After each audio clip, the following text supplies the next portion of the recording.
মনিরামপুরে আসবেন না?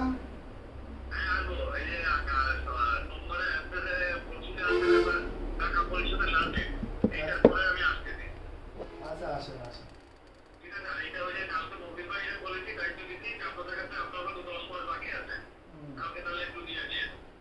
হ্যাঁ না, ওটা দিয়ে দিবা নাই, সমস্যা নেই।